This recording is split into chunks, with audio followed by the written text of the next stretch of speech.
welcome back to Nika Soul Palace Recipes again, and today I'm going to be showing you guys a quick and simple stew beef recipe. And right here is the beef. I kind of just bought a store-bought like this where it was already cut in cubes. It's like cut into like half-inch pieces, like inch whole pieces. Some is half-inch or whatever. You can get a pot roast, just like a chuck, regular chuck or bottom round, whichever one you prefer to use. And just simply chop it up and cut it up like this to 1 inch. Or this one actually need to be cut down again. 1 inch to half-inch pieces, that'll be all. And just to reduce the time today, we're going to be cooking it into my pressure cooker. So if you don't have a pressure cooker, guys, you can also do this recipe on the stove. Same thing, it's just going to be longer. So with this might be 40-minute recipe, with the pot or whatever you're going to be cooking it in might be an hour and a half, 2 hours. If you're using a crock pot, maybe 4 hours. You know, it depends. But this is fairly simple. This, you just open it. It has the pot or whatever. You just put your meat in there. Pretty much just close it and set your temperature. Set it. So right now, you see you got meat stew. I'm going to put it on that. You have poultry, beans, rice, everything like that. So I'm going to show you guys when we get back to that. But for the ingredients today, we're going to be using some Beefy onion Lipton soup mix. And I didn't run into any celery at the grocery store last night, so I'm going to just hit it with some celery salt. But guys, if you have celery, please chop up some celery. I'm going to be using some Montreal steak seasoning, some garlic powder, some black pepper, and some rosemary leaves for this recipe. I'm also going to use some tomato paste. And I'm going to be using some beef bouillon. If you have regular beef broth, that'll be good. You can use like the whole quart or however much you have. You're going to fill your pot up, of course. And for the vegetables, we have some onions, we have some potatoes, and some carrots. So what we're going to do now is get started. We're going to go ahead on and season this meat. And I'm going to use some of this Montreal steak seasoning.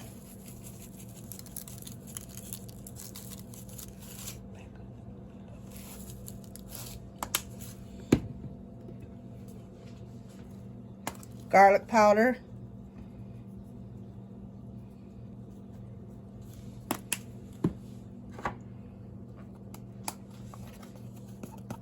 Black pepper. And it's one of those nice cold days. It's about 25 degrees here. I live in New York. Rosemary leaves. So this is a good recipe for that cold, snowy weather. We got a little bit of snow. We didn't really do too bad this year as far as snow-wise, so I'm grateful of that.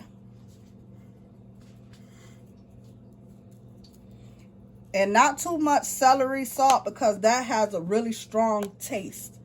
And you don't want that overpowering the rest of this. So just go ahead on and mix that all in.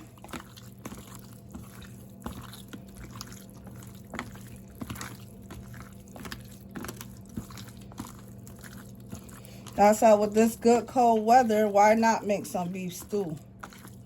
And on my stove, I have about a half a cup of vegetable oil heating because we're going to sear the steak so that the flavors will stay in. And we just want to get it coated anyway.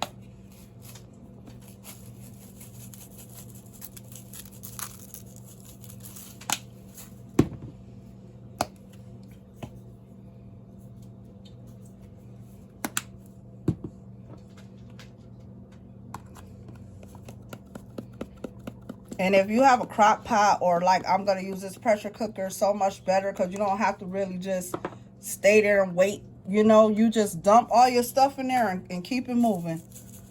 And I definitely love that.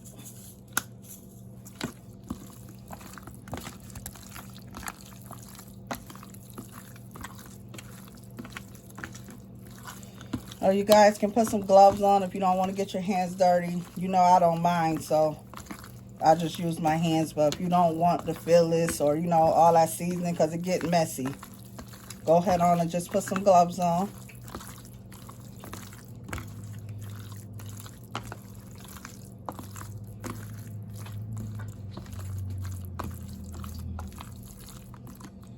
I'm going to put some flour over in this too, because I'm going to sear this meat on each side for a couple minutes just to get that darkness in it. Give it a little coat, a little crust on there.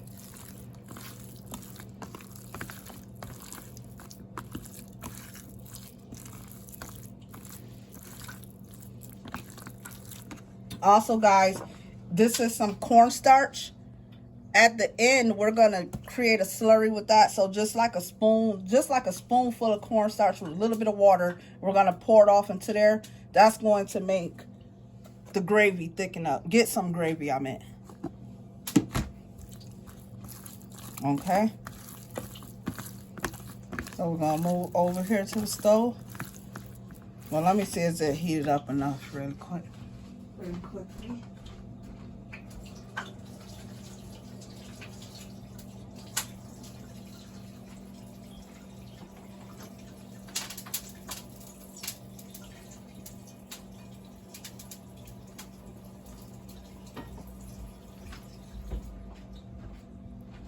Yes, it's heated up good.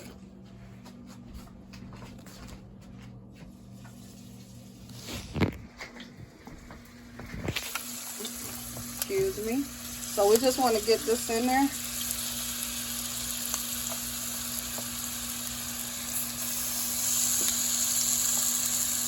You see how much oil that is? I actually could have. That's about a half a cup. You could put a little less. You don't need that much. But it's not bad, but you don't need that much.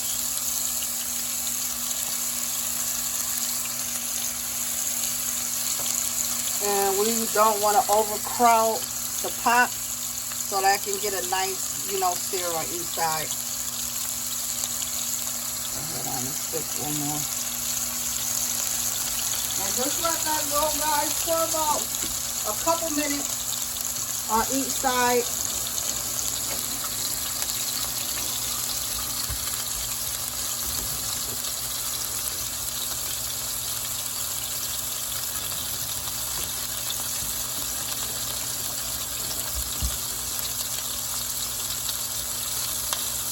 I just want to show you guys the color that I'm looking for on that other side. So when I flip it, you guys can see exactly how you want it. Like I said, a couple minutes, maybe a minute and a half. It don't take long at all.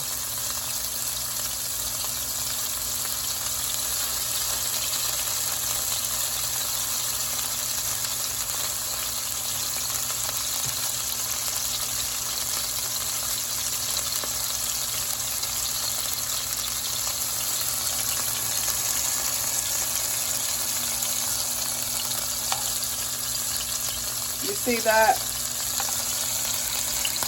Almost like that, but I'm going to leave it over a little bit more. But we're getting there. Get it a little bit darker, guys.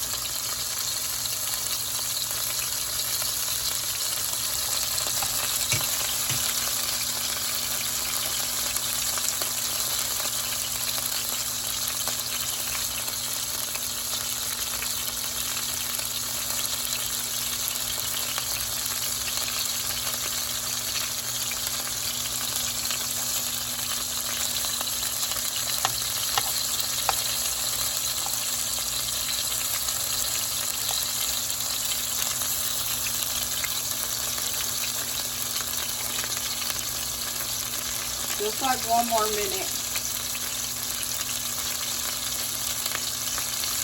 And it should be ready to turn.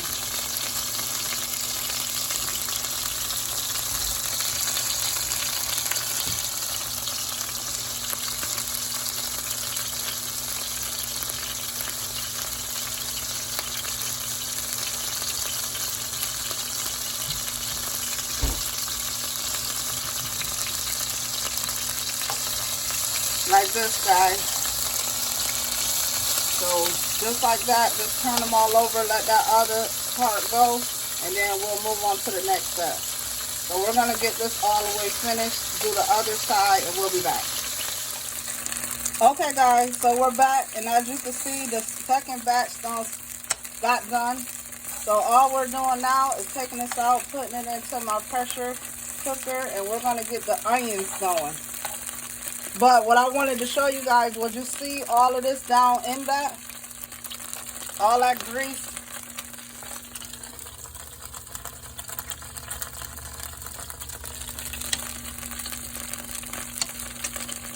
Don't wash out your pan. Just put your onions, and right at this point it'll be the celery. Like I told you guys, they didn't have any celery at my local market, so I don't have that. But if you have the celery, put it in now.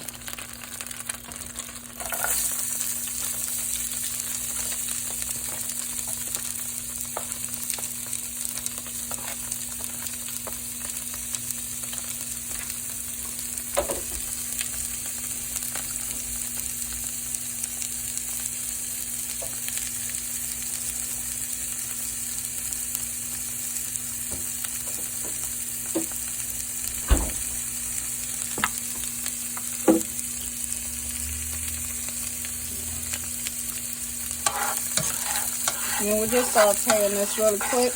All that at the bottom is all that flavor from that beef. So you want to keep that. That's nothing but a whole bunch of good stuff right there. This is how you can start your gravy and everything as well. But we're just going to lightly do these onions. I wish I had celery so bad, but it's okay because we'll still taste that hint of celery from that celery, that celery seasoning that I put in there.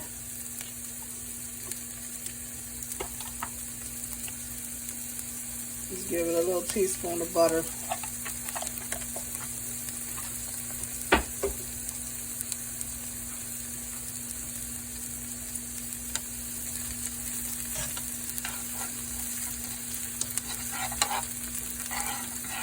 And at this point, guys, I'm going to put some garlic paste. If you have minced garlic or fresh garlic, if you want to go ahead on and squeeze that together, or about that much, is good.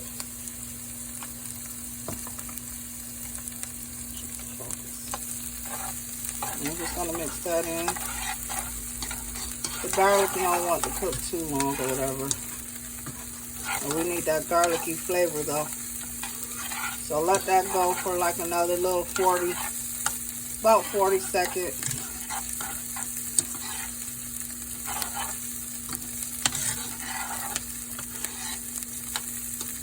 And we'll be back once I get the pot all together. Okay guys, we're back. So we got all the meat caramelized. We got the onions caramelized. So now we're just going to put everything else in there. So I have some tomato paste. I'm going to scoop that in.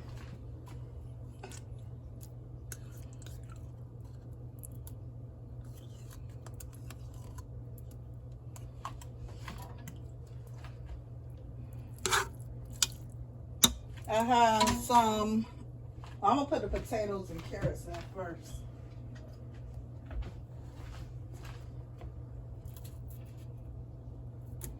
And put how much you want. We like a lot of veggies over here, so I kind of go hard with the veggies.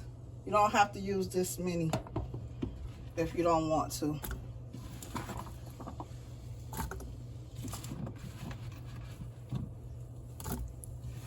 Go ahead and get that off over in.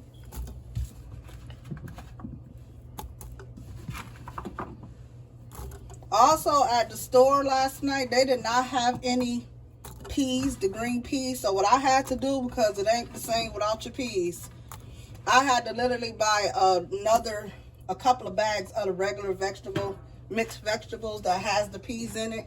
So that's going to have additional carrots, peas, corn. So I'm gonna have to just do it like that because I absolutely need my peas. But we don't have to put that in until the end. This is the Lipton beef soup mix, just to give it some additional flavor. And guys, like I said, depending on how you're going to do yours, if you're using the beef broth that's already in the quart, just go ahead on and dump it in until you get it in there. This is 5 cups. This pressure cooker, I'm sorry, is 5 cups. So I don't use that. I use the bouillon, like I said. So I'm just going to dump the water in.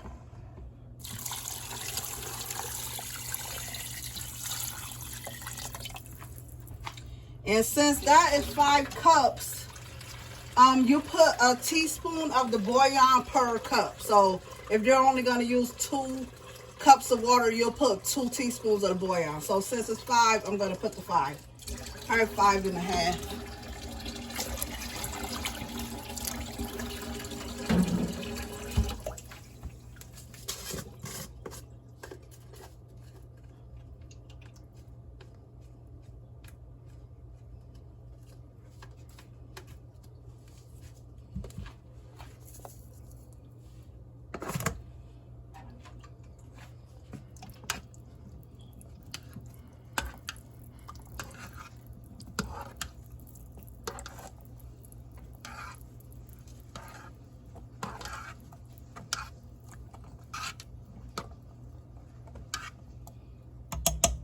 And I'm going to put a little bit more parsley and pepper at the top. And then we're going to close it up. I'm sorry, not parsley, rosemary. If you have parsley, you can do that too. Rosemary is a good staple for like beef stew, like roast beef, beef period. I love rosemary. It really does something to beef flavor.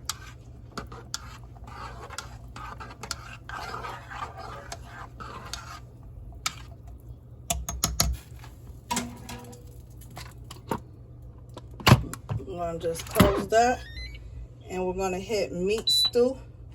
That is set for 40 minutes, and we'll be back once it is all done. Okay guys, I'm back. So this actually cooked for 50 minutes, and as you guys can see, it looked really soupy, right? So what I'm going to do now is I have a teaspoon, just a teaspoon of cornstarch, and just put a little bit of water in it. Over off like this. That's good enough. And then just dump that off. That's going to help for that gravy to thicken, so it can be a little thicker. And like I said, I didn't have just peas, so I'm going to put some frozen veggies. It's the whole mix because I wanted just peas, so you guys don't have to get it all, because like we already got corn, not corn, but we already have the carrots and everything, and this don't hurt us. We'll eat it. We love a lot of vegetables anyways. So I want to just go ahead on and taste a little piece of this meat, see what's hitting for it. It's really tender. It's really good. Only thing I would do is I'm just going to add a little bit more celery salt. And you guys know that I'm going to list exact measurements. A little more pepper. Well, that was a lot bit more. A little bit more garlic powder. Season it till you guys taste it. Always taste your food, because you don't know if you have to add something, you're missing something. Trust me, just going off of directions sometimes, and you can do it to the T, exactly to the salt measurement that the people tell you. But once you taste it, you might be like, okay, I need a little bit more something. You know, it's always missing something 9 times out of 10. So with me doing that, now it should be good. I'm going to taste a piece of this potato.